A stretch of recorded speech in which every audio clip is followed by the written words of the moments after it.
Welcome to XYPN Radio, where your host Alan Moore brings you into a community of fee-only financial planners who want to profitably and successfully serve Gen X and Gen Y clients. If you're ready to get the knowledge you need from leaders in your field, learn from forward-thinking advisors, and take action on your own goals, XYPN Radio is the show for you. Here's your host.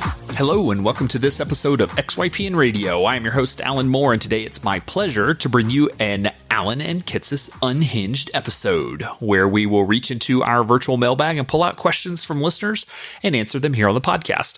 So today is a little special, as you'll hear. It is a list of questions that were actually highlights from the XYPN 16 conference, which wrapped up last week. So Kitces and I had a lot of great conversations with members and other attendees, and we wanted to throw out some of the questions that we were asked and some of the conversations that we engaged in, and just kind of talk through how we responded while we were in person, but also hear kind of what the other co-host has to say about it. So if it's a conversation I had, you'll get to hear kind of how Michael would have responded had he been there.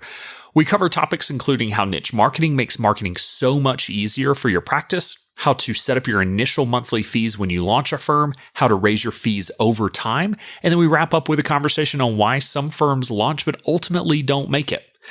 You can find any of the resources that we mentioned during the episode at xyplanningnetwork.com/67. In addition to the typical resources, you'll also find a link to our recently launched book, co-authored by Kitces and myself, titled The Monthly Retainer Model: What It Is, Why It Works, and How to Implement It in Your Firm.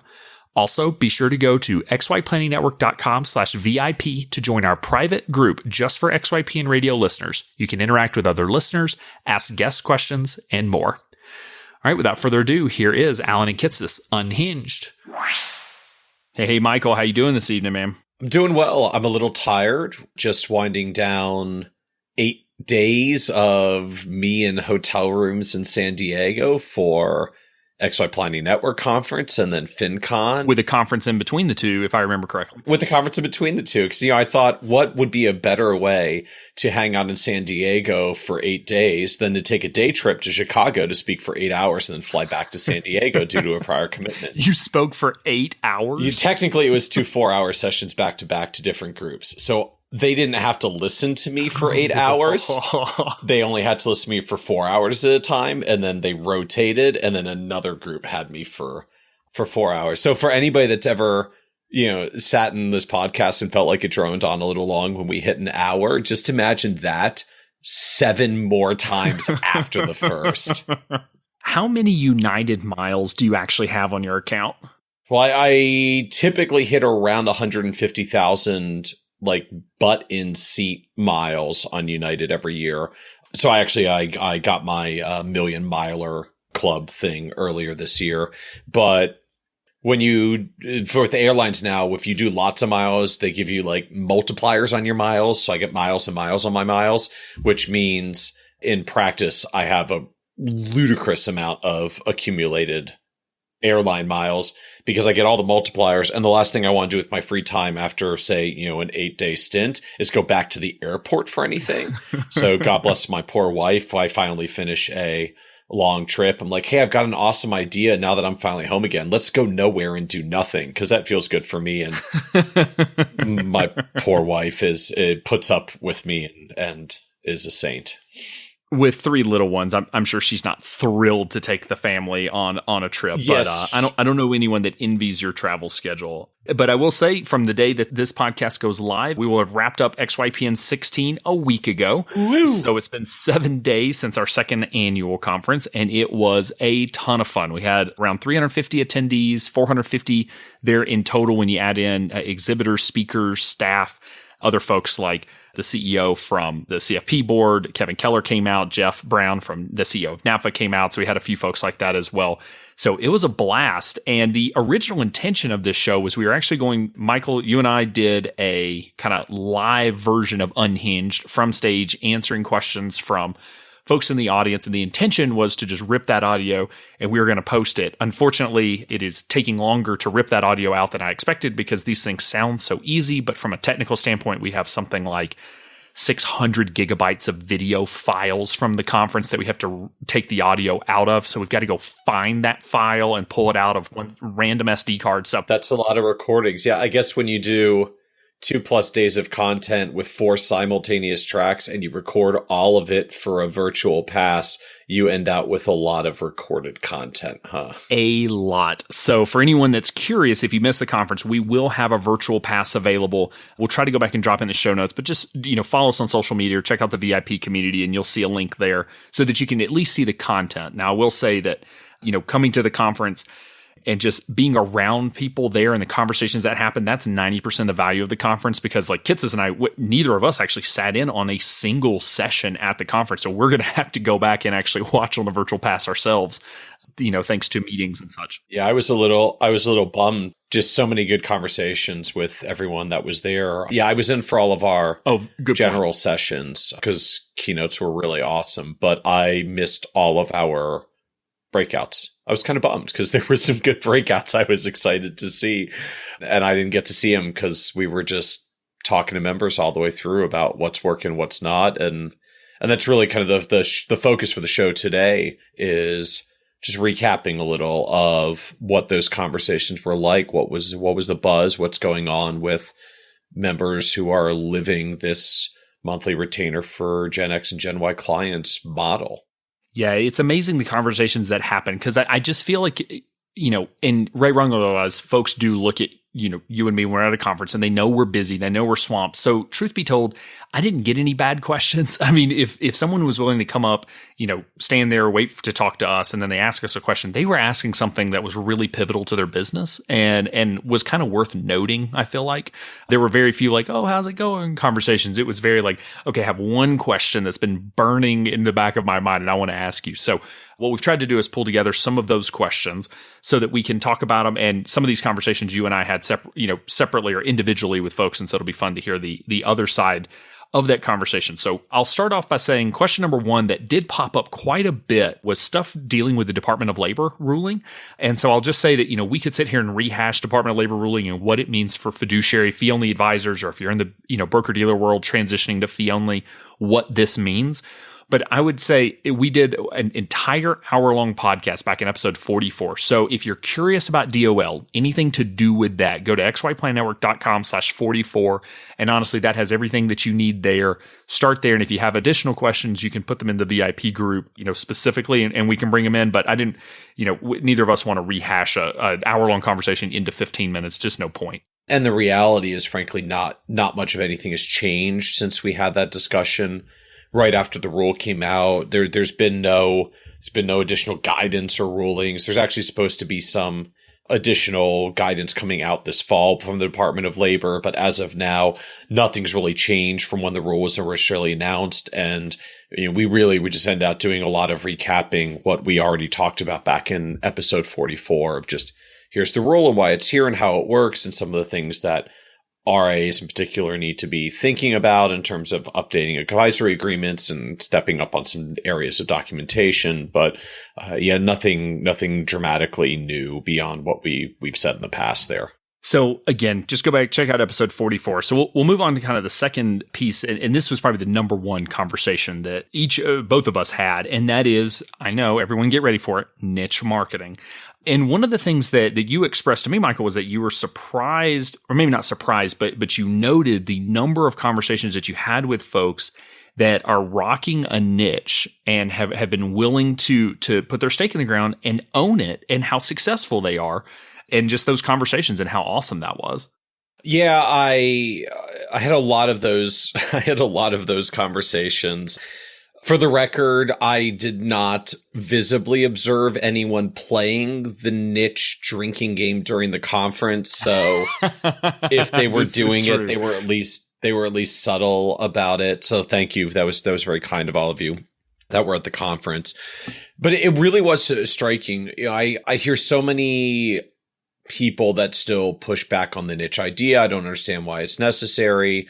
Yeah, you say that, but you're an idiot if you launch your business and you don't take everybody you can possibly get because you're trying to get revenue going. We got an email recently saying it was rude to have a niche, that it was rude to people that you don't work with by saying who you do work with. So whether you agree with it or not, I mean, there are some really strong feelings about why you shouldn't have a niche. Indeed. So it was really interesting to walk around at the conference and talk to who's working, who's rocking, and who's not. And there were a couple of trends that I noticed. It was very striking how clearly people who have set a niche are getting more momentum than the ones that are not. Just over and over again, virtually every member I talked to that was struggling did not have any kind of niche focus. And basically their marketing was kind of spinning their wheels. They were just sort of taking the shotgun approach of trying lots of different stuff and trying to find something that would get traction. Maybe they got a random client here or there, but it wasn't moving very fast. And then the folks that I talked to that were delving into niches were saying, yeah, like I'm seeing it. It took a while. It took a couple months just for it to even feel like it made sense. But then I talked to a lot of them that were 6 to 12 months in. They said, yeah, I get it now. I'm starting to have repeated conversations with people. I'm trying to build relationships in my niche, and it's working. I'm connecting with them. I'm starting to get known a little. The ones that were a little further down the road that are a year or two in the business, I talked to a lot of them that said, I'm getting clients now and I'm known in my niche. And I heard more than one say, I really don't get that many questions about my pricing. Because, once you're the niche, once you're the guy or the gal, pricing still matters at some point, but you don't get the same sort of scrutiny. It was really the members I talked to who had no niche focus where I kept hearing over and over again, how are you? I'm still trying to figure out how best to explain my value and what I do and what people are going to get for their $125 a month or whatever their price point is. And it was really a striking difference to see that live playing out with so many of the members, that the ones that had the niches were finding the focus and how to do their marketing, and the rest were struggling. And it was really clear just having the conversations with members.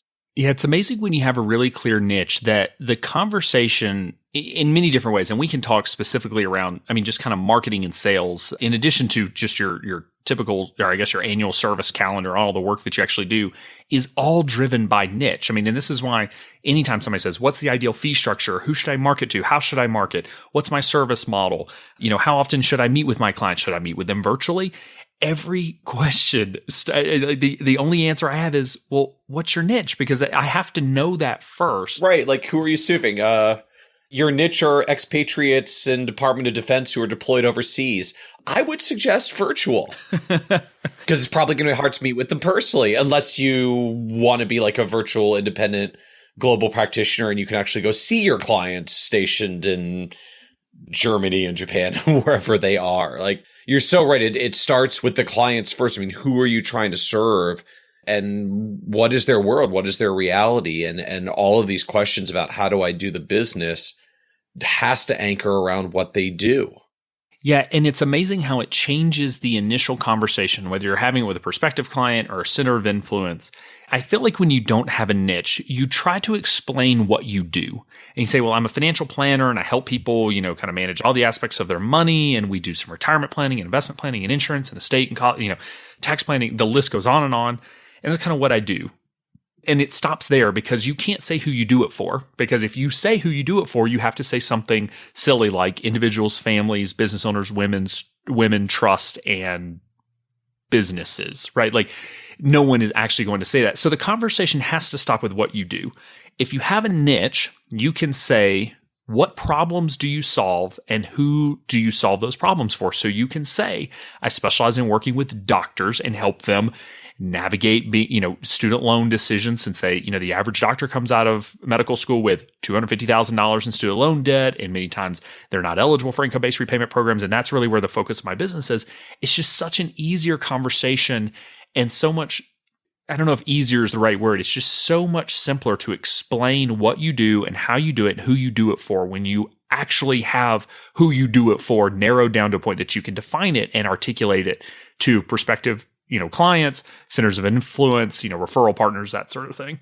Yeah. One of our members that I talked to, Daniel Wren, who we actually had on the podcast back in episode 14, or that's like the early days of XYPN Radio. Goodness. Now. That was like a year ago. We should probably have him back because it's been about a year now. Yeah. And he's been going further into his niche, and he works primarily with physicians, especially emergency room doctors.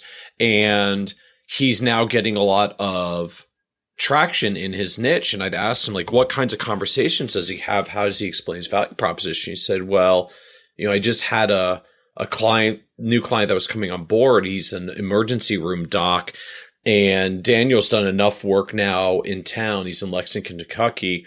He knows the deals that the local hospitals cut for emergency room docs. So he told the client how to negotiate his emergency room deal. The contract is apparently, it's like there's hourly rates and a whole bunch of different clauses that are actually flexible, and no one would know if you just got out of med school or you just finished your residency and you're trying to negotiate your first job.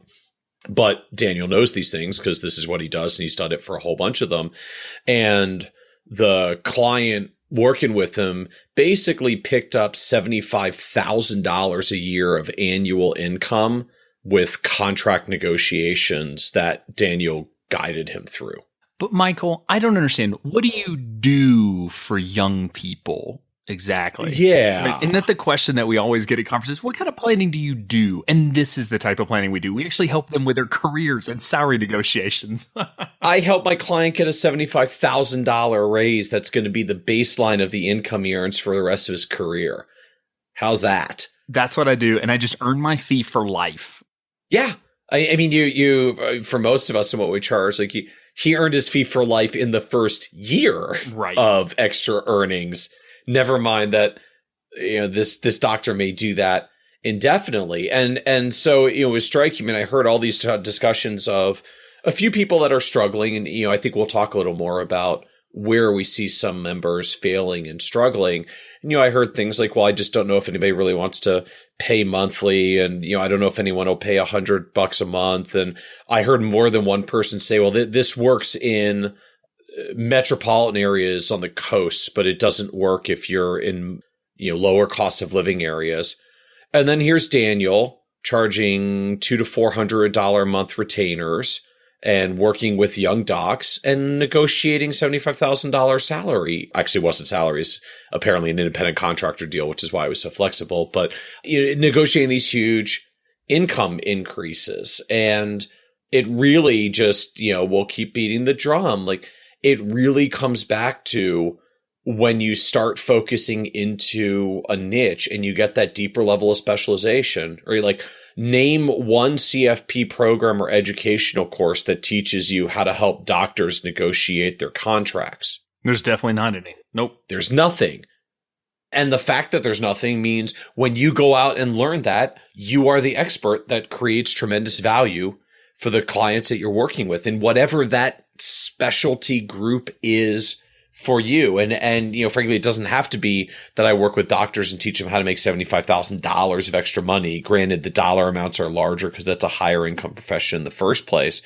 But if you're trying to get going, you want to charge $1,500 a year, $125 a month. The reality is helping someone get a $5,000 raise out of their job by giving them some coaching and knowing how to do the negotiating for their salary because you know their industry, because that's your niche specialization. That alone is still, here's your client's fees for the next 5 years off of the first year's worth of service that you gave them. It's that powerful. And it's all those opportunities to be able to go beyond the generic CFP curriculum by specializing. That's what makes it so much easier to price your services and get paid for it, and get paid well for it. And I know that whenever you're starting a business, at least for me, one of the really overwhelming parts was marketing. Just in general, it was my biggest fear. I knew how to do financial planning. I wasn't sure how I was going to get in front of my target client because they don't teach you this in school. Maybe if your CFP program, was in a business school, you wrote a marketing plan way back in the day and you could pull that out and see and laugh at yourself, because I always laugh at my college work whenever I look back at it. So you've never actually had to implement a marketing plan, and you've probably worked for financial planning practices that probably didn't even have a marketing plan, because the vast majority don't. And it's amazing just how easy it is to craft a marketing plan when you have a niche market. So I think of one of our advisory committee members, Lauren Williams, recently launched a firm, Worth Winning. She is an Olympic athlete. She's actually won medals in both summer and winter Olympic games. So shout out to Lauren. She's a badass. She's the only U.S. athlete to ever medal in both summer and winter games. But she started business in order to help. She wants to focus on Olympic athletes and helping them with their unique situations. So if Lauren comes to me and says, hey, Alan, help me with my marketing plan, we can sit down and we can talk about if she says, I think podcasting would be cool. Okay, you can create a podcast. Who are going to be your first couple guests? It's really simple. She knows that world. She knows the experts in that world, and she knows who's going to speak to her target market. If you say, hey, Alan, I want to start a podcast focused on young professionals, I don't know who to tell you to bring in for your first 3, 5, 10 guests. I don't know what the topic of the show should be because it's so broad, it's so challenging, and you're going to spend months spinning your wheels trying to figure it out. Whereas Lauren can probably crank out a marketing plan in like 2 hours because it is so clear cut. It's the specificity that drives it. For someone like Lauren, it's, okay, well, what sports magazines do Olympians read? I feel like there was something very meta about that. Like, what sports magazines do Olympians read? What do they read? Where do they focus? Do you have relationships to the International Olympic Committee? Are there opportunities to speak and get in front of the athletes through IOC? How does the coaches network work in the for the U.S. Olympic teams? Are there opportunities where you can go out and give them guidance through the coach network so that you can get down the individual athletes to give them insight to prepare them for what's coming ahead, advising them on everything from here's what happened, here's the taxability of your medals when you win them, to the more nuanced stuff like how do you start positioning yourself for career after Olympics? What happens if you make a bunch of money? How do you not screw that up? Endorsement deals start coming in. Like, what do you do with all those? How do you handle them? And just so much opportunity that comes when you get more specific. I talked to another member that's specializing in pharmacy, a pharmacist. We just started brainstorming a little like, well, what would a marketing plan look like for that? It's like, well, there are trade publications just for pharmacists. So you can go and you can go and write in those trade publications. Pharmacists have conferences because every industry event has conferences. So could you get on the platform to be the advisor that speaks at the pharmacist conference about how to start your pharmacy practice or how to pay down your student debt or, whatever angle you want to take that's specific to pharmacists. And, the list starts going on and on of all the things that you can do. Is there a pharmacist association? Can you join and start volunteering and getting involved there and getting known in that community? And it's just so much easier to craft a marketing plan when you have a target you're going after. Because every other member that I talk to that hasn't done something specific, it's like, what are you doing? Well, I'm blogging a little. It's like, well, where are you distributing that? How are you finding that? Well, I'm just putting it out there. Well, how would anyone find their way to you? I got something mentioned in Market Watch. It's like, well, okay. I can tell you as someone that gets quoted a lot in the media, it's a fun ego stroke when a media publication mentions you, but when it just says like, so-and-so, a financial planner, suggests that this would be a bad strategy because insert quote here, nobody calls you off of a random media mention. Like, it's kind of a neat thing, but think about it in your own context. When was the last time you were, I was going to say reading a newspaper, but obviously we don't do that anymore. When was the last time you were reading an article online on your smartphone and you saw a quote in a news story that was so freaking compelling that you actually contacted the person that you read for a quote? Like, it doesn't happen at that level. It's got to be more specific. And I'll give people a heads up. Yeah, next episode is actually with Megan Carpenter from FICOM, which is like the leading PR company in the advisory space. So you can learn all about why what Michael just said is very, very true. So I know we can rant niche marketing all day. At some point, Michael and I are going to start a niche marketing podcast, and we're just going to feature niches all the time or something, like, because we're obviously so passionate about it, not because we don't have anything vested here. Like, we're not up on our high horse because we have anything to gain from you starting a niche. If you can start a successful, I serve all people company, more power to you. But we just see this time and time again. We have the unique opportunity to be able to help. We now have over 315 firms in the XY Planning Network that we get to talk to on a regular basis. And the conference is just such a great consolidated view of that. And these conversations happen over and over where firms that are struggling tend to not have a clear path laid in front of them. And the folks that are being successful, that are seeing success, that are finding what we're really looking for by starting a business, have a clear path laid out. And that starts with being very, very clear about who you want to serve. Because again, I can't help you craft a marketing plan or a business plan or financial projections or your fee structure, or your service model, or anything else until I know who you're going to serve. So I hate to continue to hit people over the head with it, but as long as you tune into XYPN radio or ever listen to Michael or I talk ever, you're going to hear the word niche until, basically until everyone has one. So, I'm realizing if we actually launch a niche marketing podcast, we may lose our perceived objectivity about talking about niches. You just point out we have no dog in this hunt about it. It's just truly we see what's working, and what's working are the people that go after something specific. At the point we launch a niche marketing podcast, that may come across in a more biased manner. Plus, if it's a niche marketing podcast, everyone's going to get blasted on the niche marketing drinking game. This is so true. And I will say that if anyone out there is ever hosting a conference and wants to pull me or Michael on stage to debate the value of niche, and you believe niche is a terrible idea, I am so open to an open dialogue debate, because I would just love to hear, because I hear the most. Sometimes I understand they're coming from a good place, but sometimes just the reasons that people don't have a niche are just so ridiculous that they drive me up a wall. So if you ever have questions, ever want to press our buttons on this, just ask us. But all right, we're going to move on from the niche marketing piece.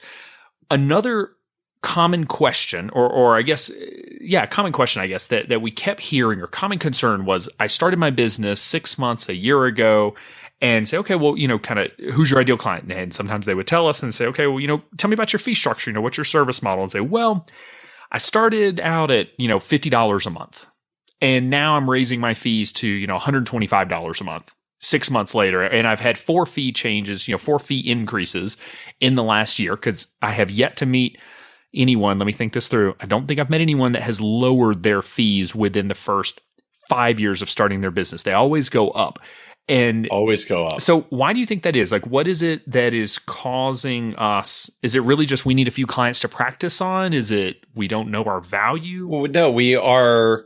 Once you practice as a financial advisor, your services get 250% better in the first 6 months. So you can raise your price 250% to be commensurate with your rapid gain in skill and value. In truth, I think, honestly, what it comes down to for virtually every advisor I've ever met that goes through this process, the fee increases have nothing to do with their value proposition and everything to do with their personal confidence in their own value proposition. It's not even just that they get practice at selling and being better at pitching their services. That maybe has a minor effect. Most of it really just comes down to, when you've never held yourself out to be vulnerable and say, here's what I'm worth, will you pay me this? It's so scary to put that out there and have someone say no, that what we end up doing for kind of our own self-affirmation is pricing ourselves way, way too low, way far below what our real value is. So we just don't have to get that no. But then as we get a couple of yeses and we get a little bit more confident that we're really worth what we think we're worth, we start raising that price. It's I'm terrified if I think I'm worth 125 a month, but if I say 125 a month and people say no, my business is going to die. I'm going to freak out and just want to curl up and hide. So I'm going to price my stuff at $50 a month. And then when a couple people say yes at $50 a month, it's why? People are saying yes. Maybe I can try at 75. Maybe they'll really still say yes to 75. And then they say yes to 75. And then they raise it to 100. And then they raise it to 125. And 4 fee increases later, after the first 6 or 9 months, suddenly they're getting back to the number that they probably wanted to be at the first place. But it's nothing to do, I think, even really with the practice of the sale. And it's entirely the mind screw that we put on ourselves about not thinking we're worth our value and needing some successes to get confident in our own value. Well, and keep in mind that people value, and we know this from various research studies into behavioral finance, but people value basically wins half as much as they value losses. So basically, if you lose $1, to feel whole, you actually have to make $2. You do not value losing $1 and gaining $1 the same. You value them differently, and we value our losses twice as much, or twice as hard, I guess. We take them twice as hard as we value our wins. And so what that means is that we really, really never want to be told no. We never want to be told no, I think because we don't ever want anybody to say, you're not worth that. Because that's what they're saying. We're saying, I'm not going to pay you $150 a month. You're not worth it. You don't do enough for me. And I've experienced this with XYPN when people say, I'm not joining you. Like, you don't do anything. You don't do enough for me to be worth $400 a month. And it hurts. $397. Good point. That extra $3 is huge. It hurts to hear that sometimes. And I understand you can take it personally because you know the value you provide. You know you're giving clients $1,000 a month in value and you're charging them $150 a month. You know you've spent years and years in school and years getting the CFP and studying and getting a graduate degree, basically, and getting the CFP and sitting for the exam and getting 3 years of experience and starting your own business. You know you're worth it. And it hurts really, really bad to have somebody tell you you're not. So I get it. I understand why we do it. But the challenge is that, a year or two in, let's say 2 years in, you've been raising your fees and you have, 30 clients after 2 years. You have 10 clients that are paying you like $50 a month. You've got another 10 clients that are paying you $75, and then 10 more that are paying you the $100, and you're trying to go to $150. And what you realize is that now you're spending a lot of time with a lot of clients that are not paying you nearly what your time is worth. And that becomes a challenge in a couple regards. One being, do you continue to, I would think that you would psychologically or subconsciously just kind of not serve them as well. Maybe you do, and you do an awesome job, but you're looking at it going, okay, well, I'm serving 2 clients the exact same, and one's paying me 1/3 of what, my normal rates are with a new client. So it's a real challenge again, I understand why we do it, but it's not worth it. You really got to come out and own your value and be confident in your value. And when someone says no, you say, you know what? That's okay. There's somebody else out there that does value me for what I charge and what I provide. And if you do have to go down that road a little, so I think we all do to some extent. Notwithstanding even the discussion that we're having here, virtually every advisor I know ends out being low when they start and lifting up a little bit over time. Just we have to hear some yeses and get that confidence. But if there's one thing that you take away from this discussion, one thing I will ask you all to virtually promise me here as you're listening to this, do not say to a client, not only is my fee $50 a month, but I'll guarantee it for life. The single greatest, I know a lot of advisors that price themselves low and then they kind of regret it later and it gets a little bit hard raising prices. And, some clients just get used to the lower number. So if you go and raise it, they're going to say no. So it'll hurt later. And you got to be ready to replace those clients with people that are really paying your full rate. But the scenario that people really screw themselves, both because it mismanages expectations and it may just literally make it impossible to fix, is when advisors go and do things like, I guarantee you this low rate forever because you're one of my first clients kind of thing. It's a terrible thing for the business. If you are successful, you are going to end up doing a disservice to that client because you're going to resent that you have to keep working for them at what is probably by then a money losing proposition. And you'll end up sabotaging the quality of the service that you're giving them because they're so underpaying you. And the worst part of it is when clients decide if they're going to work with us in financial planning, particularly when you're working with younger clients, the odds overwhelmingly are that they've never had a financial advisor in the first place. So their decision about whether you are going to work with you and stick with you or not is entirely around whether they think they get any value over the next 3 to 6 months, and is not in any way, shape, or form based on whether you gave them a guaranteed pricing rate for 2024 because you gave them some decade-long guaranteed price rate. So we throw it out there sometimes because we're so desperate to get a client. I know so many advisors that have done this, everybody regrets it, and it never actually even matters to getting the client. It just becomes something you regret later. So at least if you've got to do this lower price thing initially, set it up that way. You know, I'm taking on some of my first clients, and for some of my first clients, we're willing to work with them at $50 a month. We're only going to be doing this for new clients that come on the next year. But for people that come on first, your first year's rate is $50 a month. And I hope by then that you love it enough that that you'll stick with us when we go back to our full rates. So you can discount your rate for the year. In fact, saying to them it's a first year discount is a great way to set up the fact that you're going to want to raise their fees in a year or two to get back to the discount you felt you had to give, even though you probably didn't, but you needed to give it so you could get confident in yourself. But now you've set yourself up for raising the fee down the road instead of locking yourself into a low fee that didn't actually matter. And what you're going to find is they don't blink twice about the fact that you said after the first year, the fee is probably going to go up, because again, what they're thinking in their head is, well, if he or she sucks, I'm going to fire him in the 11th month anyway. So if you're delivering good value, they're going to stick because they're not going to care about the fee at that point. And if you're not delivering good value, it doesn't actually matter what fee you offered. So you really don't need to promise low rates forever. And in fact, you can set the expectation that this is a temporary short-term discounted thing and raise it later, and it's not a problem. And if you don't think this is going to come up, I will caution you, it does. I know when we launched XYPN, we did a founder members pricing. So anyone that came on, our first 30 members got a reduced rate of $297 a month instead of $397 a month. And after the first 30, we bumped it up. And we said our first 30 founding members will get will get a lower rate. And I cannot tell you how many folks ask, like, is this guaranteed? Is this for life? Is it always going to be this rate? Even folks now when they join say, well, is this price guaranteed? Are you going to ever raise your fees? And the answer is, we don't really know.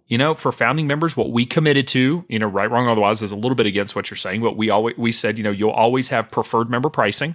We're not going to raise you up to normal retail rates as a thank you, because they took a big risk on us when they joined in that first week, as we were first launching. So they will always have preferred pricing, but it doesn't mean we can't ever raise our fees. Now, whether we choose to or not is a different story, but people will ask, and it's something that will come up. It's something you need to be prepared for. But, obviously you don't want to be overly obsessed with a fee conversation, because I think we get too caught up in it in our own heads. And I think this is part of what you're saying, is that ultimately advisors think in terms of, oh, am I $50 a month or $75 a month or $100 a month? And clients really are thinking in terms of, what do you do for me? What am I paying for?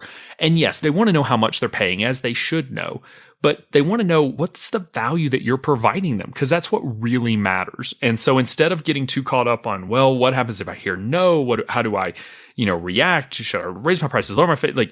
Just think through articulating your value, because honestly, I think that is our biggest struggle as an industry. I think that just in general, financial planning is an extremely hard thing to explain. I think it's very difficult to put a value on it. And sometimes we can say, well, we save our clients on average $2,000 a year on their tax return, or we help with disability insurance. A lot of times, we get better deals there, or on cash flow or whatever. You can try to find some quantitative pieces that explain the cost of financial planning, but ultimately they're going to stay a client because of the qualitative value that you provide, which is helping them find financial peace of mind. It's helping them make good financial decisions. It's helping them live their great life, however you want to pitch it to them and however you kind of hear it and see it for yourself. But you cannot sell something that you do not believe in personally. So when an advisor says to me yeah, but what value do we provide on a monthly basis?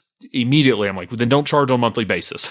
Because if you can't explain that to yourself, you're not going to be able to explain that to a client. And you're going to underprice your services because you're hesitant, you don't believe in it. And as you say, Michael, you just don't have the self-confidence. So I can't just give you self-confidence, but I would encourage you to work on it, or at least fake it. Because if you're providing financial planning, you are worth the money.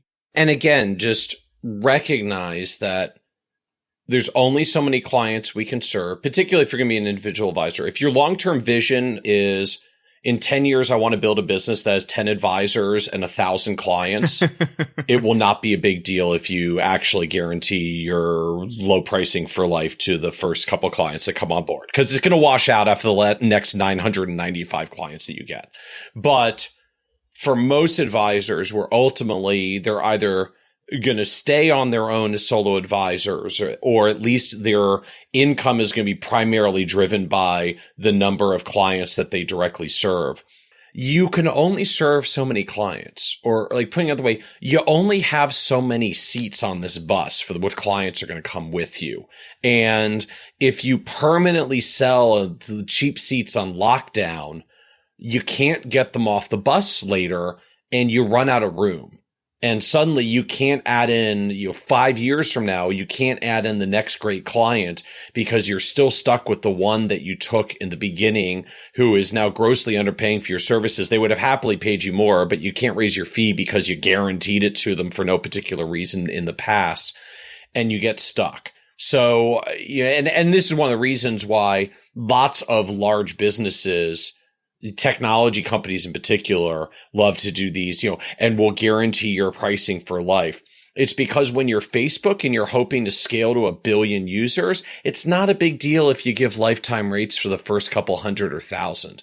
But if you're a financial advisor and you might only have 50 great clients in the long run, because that's all you need to have a great business, giving away 5 or 10 of those slots in your first year to people that you guarantee rates on has a drastic damaging impact on your business in the long run. And it ends up meaning you either underserve those clients or you have to fire them later because they're so throwing your business out of whack because you underprice and you can't raise their prices because you said you wouldn't. So the only thing you're left able to do is send them out the door.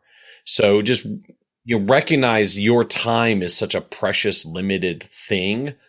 You can only serve so many clients. Make sure you've got a way to be certain that you're charging appropriately for the limited number of clients that you can serve.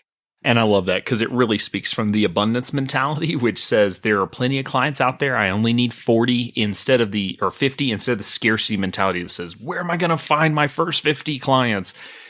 In many ways, we're saying the same thing. We want those 50 clients, but the way that you approach is so different. The decisions that you make will be so different, which kind of leads into our next question. And that is, how do you actually raise monthly fees? And this is a great lead in because I think there are 2 actual scenarios where this comes up. I guess there's 3 scenarios I can come up with. One being you add additional services so you charge more. That one's easy. I think we can set that one to the side. The other 2 being I price myself really, really low in the first couple of years, and I'm still working with these clients, but I want to raise their fees to market rate. So I know I started them at $50 a month. Now I'm at $150. How do I get them at least to $100 or to $150? So that's scenario 1, I think that's worth focusing on. The other being all of my clients are at $150 a month and cost of living increases go up. It costs more to serve them because I'm bringing on paraplanners and staff and technology and all this sort of thing. So how do I go from 150 to 175 with all of my clients? So I think those are kind of the 2 fee raising scenarios that are pretty common among our membership. And it's a fair question because, one of the things, Michael, you've written about is, one of the drawbacks, I guess, of charging a monthly fee is it's very obvious, right? Like they're paying you. It comes out of their bank every single month. This is not hidden in the form of a commission. It's not coming out as 1% of their investment accounts where it's very transparent. It's right there. They're going to see it on the statement. And that's something we love. It's something we promote, but it does make having a fee conversation a little bit challenging. So, I guess what is your recommendation for someone? Let's start with that first scenario. I underpriced and now I'm trying to get them raised up. I didn't make any guarantees. What do I do now? Again, I think there's a couple pieces that go into this. Some is just sort of the blocking and tackling tactics of how you do this. And most of it is mental. And it's still going to come back to mental piece. So in terms of just sort of the straightforward, how do you do it? Frankly, I think we make this harder than it needs to be. You sit down with every conversation and say, I've really enjoyed working with you over the past year or 2 or however long it's been. I'd suggest you produce a list of the stuff that you've done together and accomplished, because there's nothing like seeing a year or 2 recap of all the stuff that they've accomplished working with you already. So, just so you forgot when you started working with me, you had $27,000 of credit card debt and, that's been knocked out now. And you had student loans that we've worked through and you wanted to figure out how to move into a place on your own. And you've done that now. And, here's all the different stuff that we've done, that we've accomplished. Let's talk about those milestones first and just reinforce the value that we've already delivered. And then it's simply a statement of, and going forward, working with our clients, we're going to be raising our fees a little bit to make sure that we can continue to service everybody at a rising standard. And here's the new fee that we're going to have going forward. And I hope you enjoy the value enough that you're going to continue to work with us at this fee. Ideally, it's always nice if you can talk about some new service thing, some new item you're going to offer. Sometimes I know advisors will kind of throw in even if it's a relatively minor thing, hey, we're going to start a quarterly webinar series and you'll also get these now. It doesn't have to be a big thing, because if you do a huge thing, you're going to give away more than what you were about to make in the price increase, and then you just put your business backwards again. But the truth is, it's not that hard to go to people and raise prices, or I say there's not like a complexity to how you do it. You sit down with them and you tell them, here's the new price, and that I'd like to continue working with you because here's all the value I provided already, and I'd love to keep doing this with you. Because keep in mind, our philosophy here is you only have 50 to 100 slots. And if that client, if they're at $50 a month and you're trying to move them to 75 or 100 or whatever that fee increase is, if they don't see the value and they're not willing to pay it, that's okay. I think it's okay to say, you know what, client, then maybe this isn't a good fit going forward, and open up that spot for someone else to fill. Because, listeners, in the last episode that I did with Jake Keebler, he talked about the transition of going through fee increases with their clients. And for some of their clients, they literally doubled their fees. He said on average, fees went up across their client base by 50%, which means some had no fee increase and some had a double increase. They went up by 100%. It is ridiculous. But he didn't lose, or he lost one client because of it. So but he was very confident in the value that he provided for the fee he was charging. He felt he was undercharging. He expressed that. He outlined the services going forward that he was going to provide, and he just said this is going to be the new fee, and people signed on. So I agree with you. I think it's in our head. In the same instance that raising monthly fees on, just kind of across the board, I think that's an easier conversation instead of saying, well, I was an idiot and underpriced myself in the first year. It's really easy to say we're raising everybody's fees by, 5%, 10%, because that's, inflation. So that's just what we're doing. I think that's a pretty easy conversation to have as long as you're confident in that fee increase and the service that you provide. I don't think it's much of a problem. The other dynamic, frankly, that comes up, you may lose a client or two, and guess what? It's okay. It's actually probably still good. Because it's a great opportunity to wean out the clients that don't really value you, because there may be a handful and they'll say no. But there's just the simple math. If maybe you price yourself a little bit low, a little early, and you were working with clients at $75 a month, you're sitting down going, man, like I should really be charging $100 a month now instead. And so you go out to your clients and say, I'm raising up to $100 a month. Love to keep working with you. Here's the value that we've had. And, and 10% of your clients walk away and say no, just sorry, don't think you're worth it. You still get a 20% increase in your income, because going from $75 to $100 is actually a 30% increase in what you're charging your clients. And if 10% of them walk away, you just end up making more money and having less work to do. And I think sometimes even advisors, when they're getting started, like they forget that dynamic as well, because at some point we just get obsessed with the sheer quantity of clients. And it's not really just about the quantity of clients. It's an important business metric you should track. But total revenue and the amount of time you got to spend to earn that revenue matters as well. And guess what? If you move your pricing from $75 to $100 a month and 10 to 20% of your clients say no, you will be making more money and have less work to do. You can lose that many clients and you will still make more money and have less work to do, because you actually have fewer clients to serve. And now you got more seats on the bus to go get clients that will value you for what you're doing.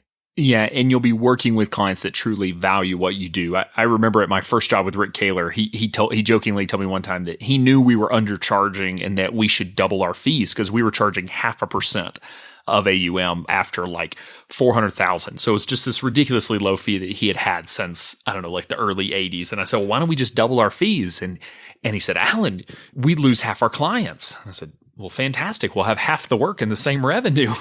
What's the problem here? If you double your fees and have half the clients, all you're down to is half as many people who completely value what you do, and you have so much less time to spend, and you're making the same money, and you'll have more energy to grow your business.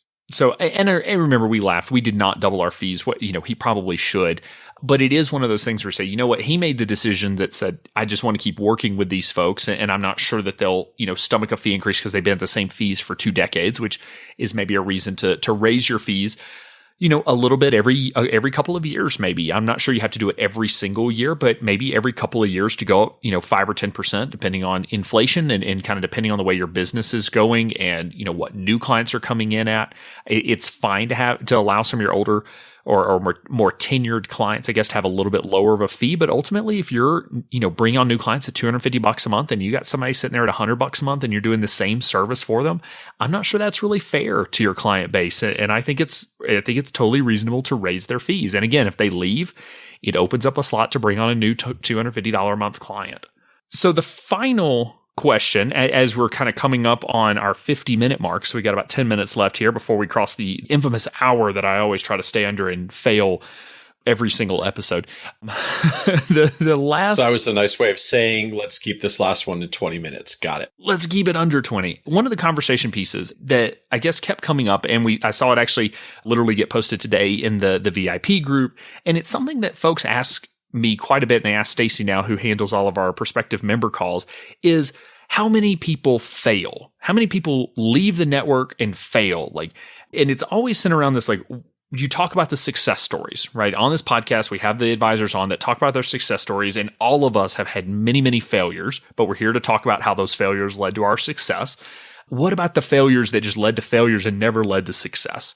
And so they want to hear more about the failure. So we can talk a little bit about kind of what we see causes failure. But if you go back to episode 50, you'll hear me talk a little bit more in depth about this. But I want to specifically say that's for those who hadn't heard it, that's the episode where Alan talks about how he just got fired over and over and over again from oh, it's so true. Multiple jobs. And we actually have a blog post we can link to on this topic of failure, because what I always encourage folks is, before we dig into how many folks have failed in the network and why do they fail, is what do you define as failure? To me, failure is living under a bridge and not being able to financially provide for my family, for my son to go hungry, to not have shoes on his feet, for me to not know how I'm going to make a rent. That's failure to me. Failure is not, my business didn't work out, so I took a job as an associate advisor, lead advisor at an RIA, probably making more than I actually did before I started. And we have seen this time and time again, where folks will go off to start their own business, and then they'll end up, in some position with an RIA making more money than they ever made in the past, because, starting a business, being an entrepreneur gets a lot of respect, I think, from the advisory community. But define failure. So, and so I know that's not what they're asking. I know they're not asking how many people live under a bridge, because I will tell you the answer to that is none that I'm aware of have ever busted that badly. I'm not aware of that have actually had to, so failed in their practice that they had to declare bankruptcy because they tried the monthly retainer model and it didn't work out for them. Yes. And I'll tell you, the reason is because we don't advocate for really high capital investment business models, right? We're lean startup fanatics, which means you don't spend money you don't have, and you don't spend it until you make it. And, worst case scenario, your business doesn't make it and you haven't gone backwards financially. Now, yeah, you may spend some savings and you're going to spend time, and that's really valuable, and energy and all of those things. But I am not an advocate for, go take out a second mortgage on your home and invest all that money and try to start a business. That is not, you'll never hear that on this show or from anyone that I respect. No, stay in your current job and build up a giant wad of cash so that you don't have to do that. Please don't do this with debt. So how many people fail is really asking how many people don't have a successful business in 1, 3, and 5 years after they've launched, which is a very fair question. And I think that's totally fair. And I'm trying to remember all the statistics from the SBA, but I believe it's something like, was it only 20% of businesses fail in the first year, and then another 20% fail in the next 5 years? So, and that's just kind of in general. I think that's right. I can look that up and double check those numbers. But, the failure rate, I didn't make it 5 years in my existing business model rate, is pretty high across the board. I would actually argue, without having the numbers in front of me, it's probably a lot lower, or the success rate is higher, failure rate is lower in the financial planning profession, just from what we have seen. But I'll say, the number one reason that we see that folks don't make it, and you hear Michael and I talk about this all the time, which is why we talk about it, is just plain in fact didn't have enough financial runway to get there. You can go back and listen to the episode with Chris GP. It was fantastic. And he talks about having 29 clients at the end of his first year and feeling like he's struggling because the one thing he hasn't had is time. Because even though somebody's at 30 clients, it still takes time to be able to get the fees from those clients and work with them over a long period to where you're actually making money off working with those clients. And so I would say, I don't know if your experience has been the same, but for me, that's probably the number one reason I see people don't make it is they just don't have the financial runway to be around long enough, that 3 to 5 year mark, in order to see success kind of culminate and happen for them. Absolutely. That's the number one driver. I've written about this a couple of times on the blog. I have an whole article that we can link to in the show notes called "How Are You Planning to Deal with the Income Gap?"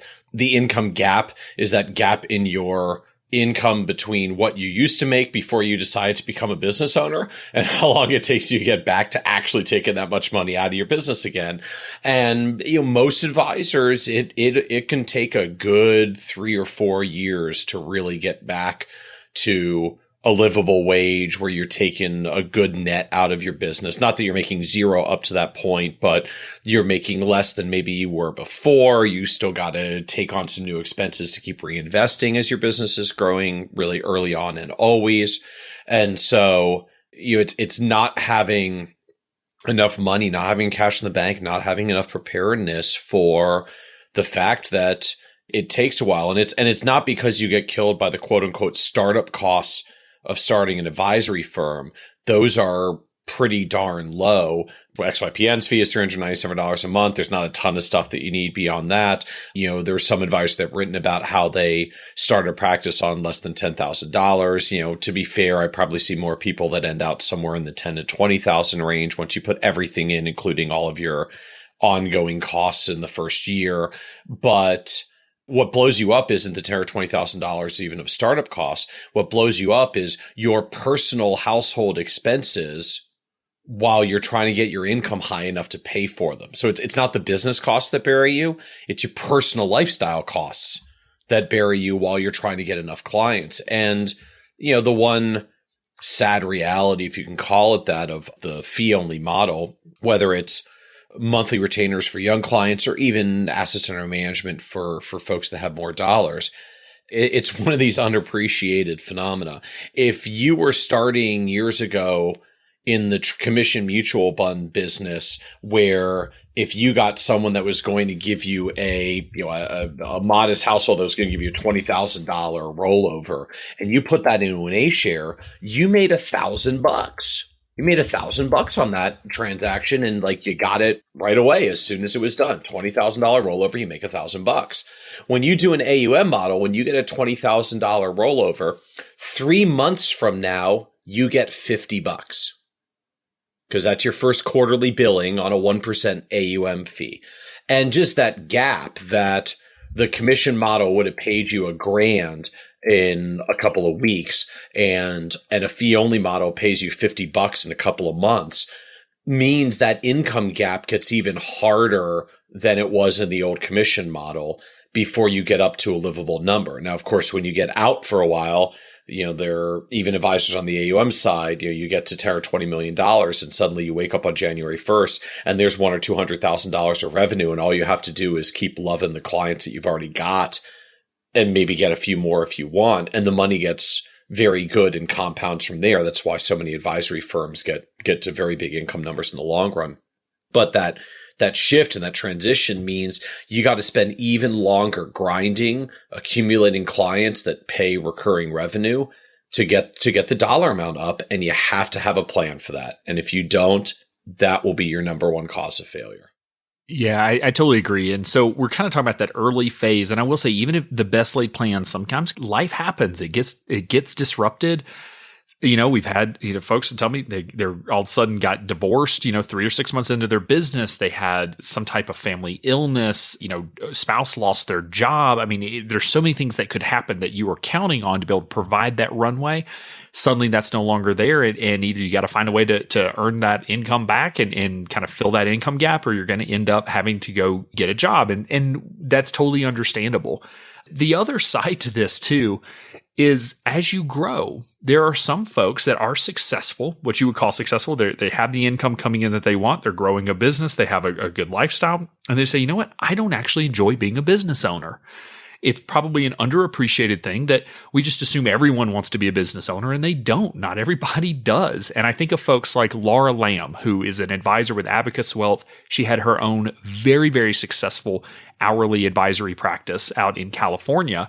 And she was faced with a decision when she decided to move to retainers. Do I move all of my clients to retainer and basically almost start over, have some revenue, but start over in terms of getting all new retainer clients? Or do I roll up into a larger firm that already has operational efficiency and back end and that sort of thing and help me with this process? Now, she chose the roll up. So she joined Abacus, the firm that bought my RIA. Is that a failure? I don't think so. She made the tactical decision that, you know what, this is best for my career and my clients and my business that involves me no longer being a firm owner. Now, I believe she's a partner at Abacus, so she's still a shareholder and gets in on all the partner decisions and all that sort of thing, but she's not a sole business owner anymore. So, that is what does. Some of that happens actually to XYPN advisors, but other advisors that are out there that they ultimately decide business ownership in the existing structure isn't for me. And so I'm going to do something about that. And sometimes that involves selling your practice to a larger firm. So again, is that failure? In my opinion, absolutely not. The Small Business Association, whenever you look at their statistics, they would actually consider that a failure because they just look at whether or not the business is still open 5 years later. But I don't think that's fair. So I know a lot of folks out there are thinking like, well, I can't wait to have that problem. You're going to have that problem before you realize it.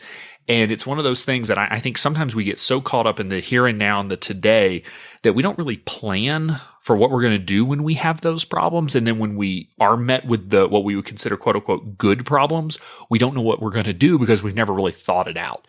And I'm somebody who likes to think about various scenarios and kind of know what direction we're going to go whenever we get to these various places. And that's just my personality. But, the sheer number of folks that say like, I started my business, I tried it for 2 or 3 years, things just didn't grow. I never made an income and it just didn't work. Honestly, and I'm not just saying this because, and I know this will come across as biased, but we just don't see that very often. Like we just don't. There's so few advisors serving the target market that we're focused on that I'm not going to say you just build it and they come. It takes a lot of hard work and a lot of effort, and it does take some sort of side income or side hustle to close that income gap.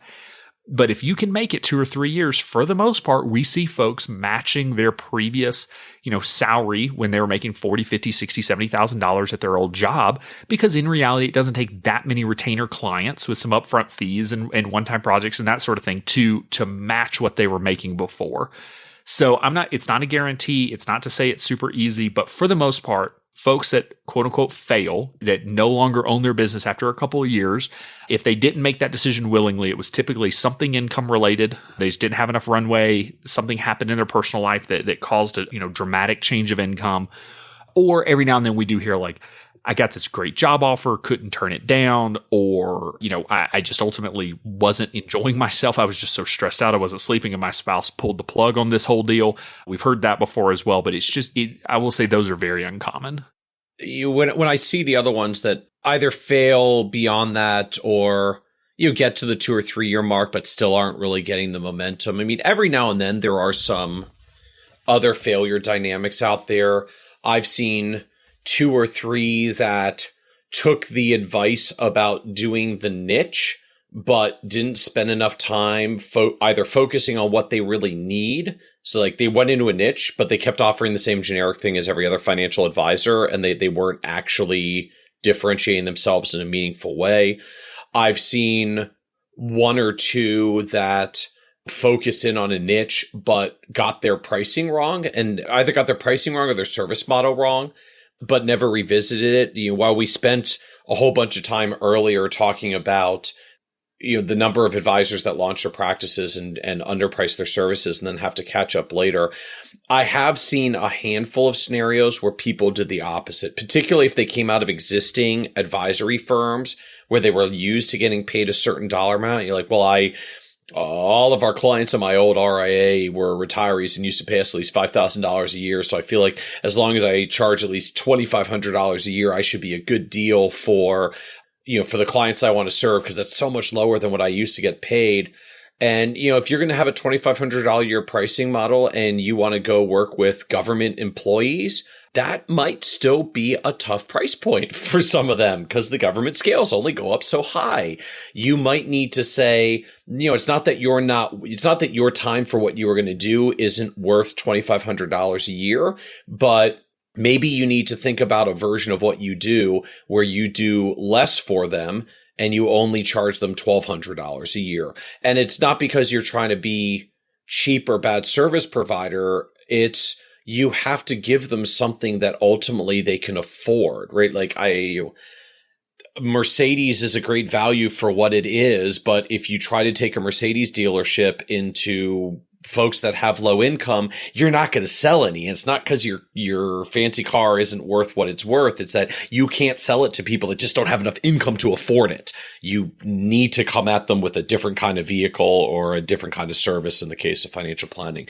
So I've seen a few people that have mismatched on their niche and didn't take a step back, or frankly, didn't have a mentor or a mastermind group or someone to call them out, say, look, you're doing a great job and you're really hustling, you're doing your work, but have you ever considered that maybe you're just charging more than what your people can afford? Or, I'm looking at what you say you're doing. You're saying you're in this niche, but dude, you offer the same thing I do and I'm not in your niche. There's no difference between us, which means you haven't really actually built something relevant for your niche yet. Maybe you need to go deeper on that. So we don't see many of those at all, but I do see them happen out there from time to time. They do crop up. Yeah, it's a fair point. There are a lot of different reasons, and we see kind of sporadic out there. We're trying to think through, like, what are the groupings? What are the common themes that we can actually address instead of the one-offs? And really, those are things that you hear us harp about. I mean, honestly, it is about having a niche market. It's about having a runway. It's about being very clear on your service model. Closing that income gap. I mean, these are all the things we talk about for a reason. And it's because, we learn from every member that leaves the XY Planning Network. We learn from every advisor that says, hey, this didn't work out for me. And we try to bring those, that education back through the podcast, through the blog, directly to XYPN members in order to help them be successful, because ultimately that's what we're here for. So we do keep track of that internally for the network as well. So just for what we do, our version of we are business owners that want to serve our clientele as well. And our clientele are the advisors that sign up for the network. So, and frankly, any of you, their advisors, you should be doing this as well. Anytime a client does leave, do a survey to them afterwards. Like, just ask them a couple of questions because, they're leaving. So they're not going to give you a ton of time at this point, but you can ask a couple of questions about just, why did you leave? Was it pricing? Was it value proposition? Is there anything else that you can share? If you can, get them on the phone and just say, look, I'm not trying to win you back. That's fine. You've made your decision. I just want to understand a little bit more about what didn't work here. And we do those kinds of exit interviews and look at all of those stats. And so, we see it internally. 98 to 99% of members stick around every single month. We track the number that are leaving, and it continues to sit right around 1% most months, give or take a fraction of a percent. When we look at the underlying dynamics of who's leaving, about 50% of them leave because they actually change their mind. As Alan was talking about earlier, that moment where you have to decide to be a business owner, they came to the precipice. They came to the edge of the cliff where they have to make that leap. And they changed their mind and decided not to make the leap. So almost half the members that we have that actually leave within the first 3 to 6 months without ever actually having launched a business in the first place.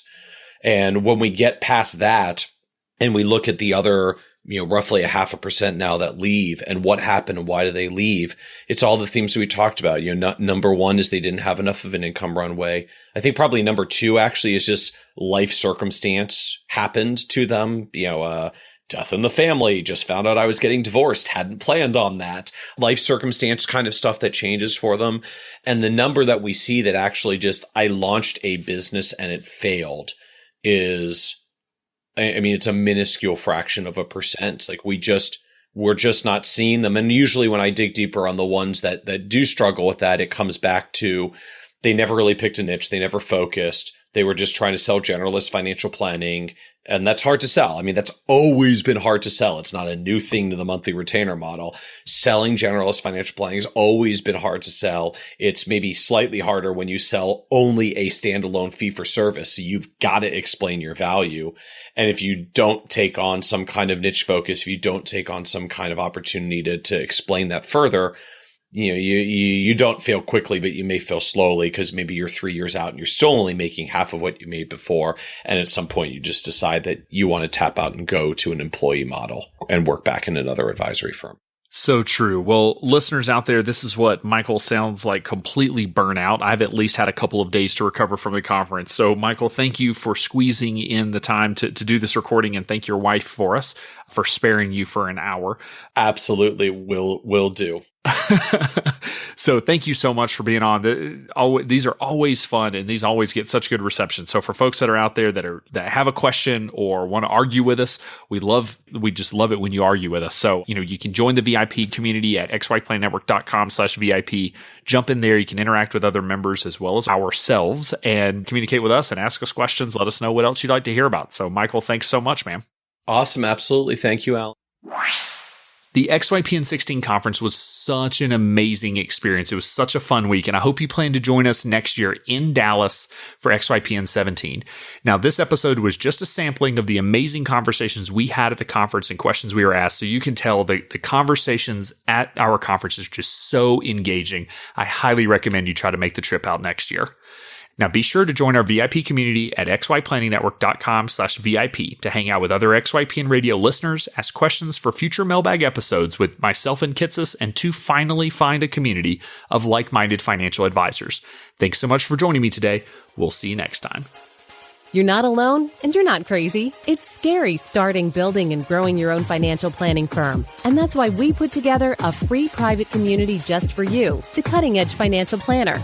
Go to xyplanningnetwork.com/VIP or text XYPN Radio to 33344 and join a network of thousands ready to change the lives of Gen X and Gen Y clients.